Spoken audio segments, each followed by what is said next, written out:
The Hunter and the Magical Deer. By Sainte-Marie. Out in the howling wilderness, the hunter sought to pursue and kill.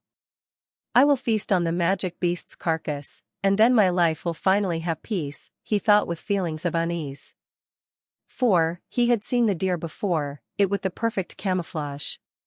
Always bringing the surprise, this deer, but, the hunter couldn't understand, why the deer was a lilac once, springing from the land. Or, how the deer was also once a rock, and the hunter noticed it as a tree as well. He saw the deer in his shaving mirror at home, saw it in the cows across his street, and he even saw that magic deer in the socks upon his feet.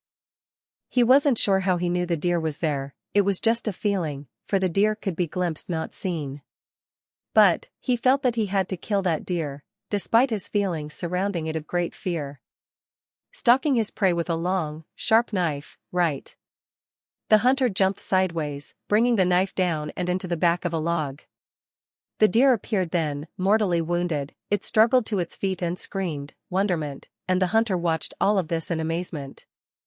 The hunter eventually got the deer back to his cabin and it was hanging upside down outside. He looked out at it, and sometimes it disappeared, right in front of his eyes, and when the hunter saw how even in death it could camouflage by mimic, he cried.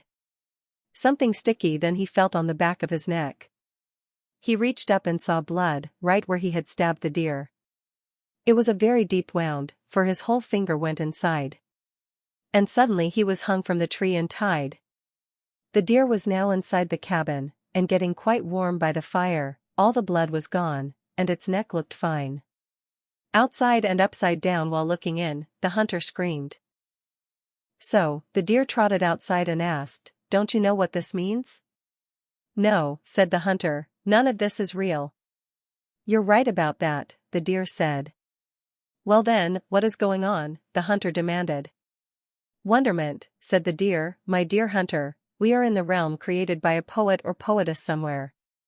Apparently, she hates hunting and wanted to teach you a lesson, but she has great compassion. So let's just let the story continue, shall we?" The hunter knew not why he believed the deer, but he was upside down and his thinking was not too clear.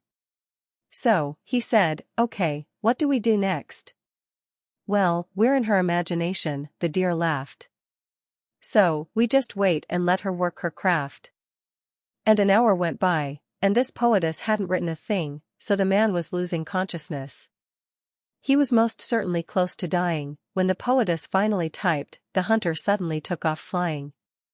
He landed in the cabin, magically breaking through nothing to arrive, and the deer came in and sat down in a chair. Beside him, the deer said, "Looks like you are okay now, there's no more blood anywhere, so stop the killing, have a good life, wonderment, and ciao." The deer left and the hunter was suddenly alone, then the cabin disappeared and the hunter was back home. Years later, when someone invited the hunter to go hunting, he said, "I don't hunt anymore, and I'm not bluffing. I have learned that killing any animal is like killing something in me.